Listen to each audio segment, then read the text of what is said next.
was guarded by bronze statues of bulls and dragons. The Doctor, Ian and Barbara finally caught up with Susan and looked in the direction she was pointing.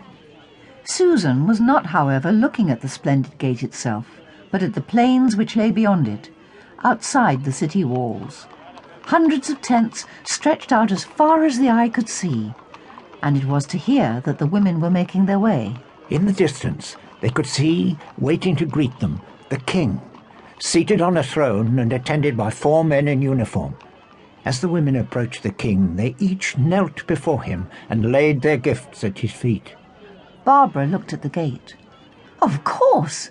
This must be the Ishtar Gate, she realized. The Ishtar Gate? What do you mean, Barbara? The army was encamped outside the city gates, the history teacher told her companions.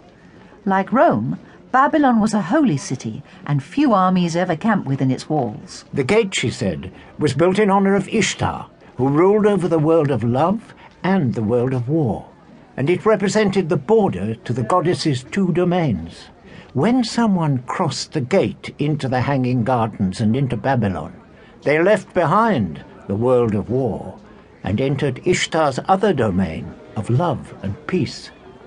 And those who came out of Babylon through the gate left peace behind and went to war, Barbara said. Within Babylon all was law and order. Outside there was nothing but chaos. By now the Doctor had lost interest in Barbara's impromptu history lesson and was concerned with something much more interesting. There was a curious smell in the air, and he went off to see where it was coming from. It smells familiar. I wonder what it is. Hey, Grandfather, wait for us!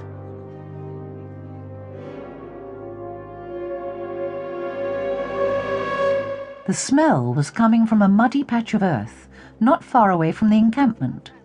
Aeolus was squatted over a sacrificial lamb and was rubbing the mud into the dead animal's fleece. His eyes were closed, and he seemed to be in a trance. The smell was stronger here, and the Doctor and Ian realized that it smelt of petrol. It was coming from the mud, which Aeolus was rubbing in the animal. The Doctor tapped Aeolus on the shoulder, and the prophet's eyes popped open to see who was disturbing his trance. The Doctor tut-tutted. That was no way to cook a good piece of lamb, he said.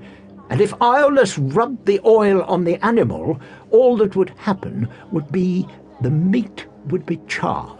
Grandfather, what are you doing? He's teaching the fellow how to cook.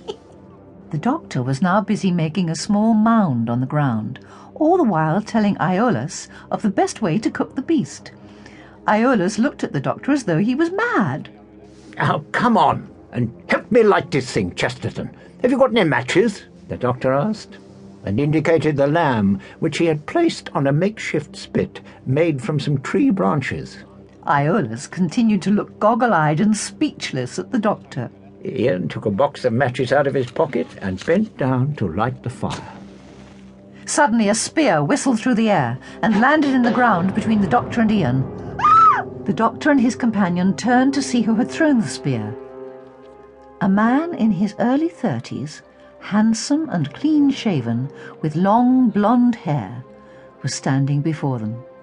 He wore a soldier's breastplate of bronze, and a long white cloak was thrown over his shoulders. He was accompanied by 4 others, dressed as generals, and wearing elaborate plumed helmets. Each of them wielded a short spear, which they aimed menacingly at the Doctor and his friends. The man who had thrown the spear wore a half-amused expression on his face, which was tanned by the sun. Susan noticed that, curiously, one of his eyes seemed to be blue and the other brown. He strode up to them.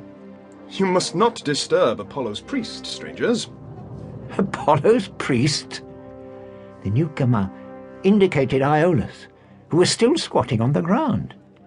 He had closed his eyes again and was mumbling some words under his breath, and seemed once more to be back in some sort of trance. My good friend Aeolus there. If you break his trance, who knows what countless nightmares might ooze out of his frail body to ensnare us poor mortals. Oh, he's prophesying, is he? That is the general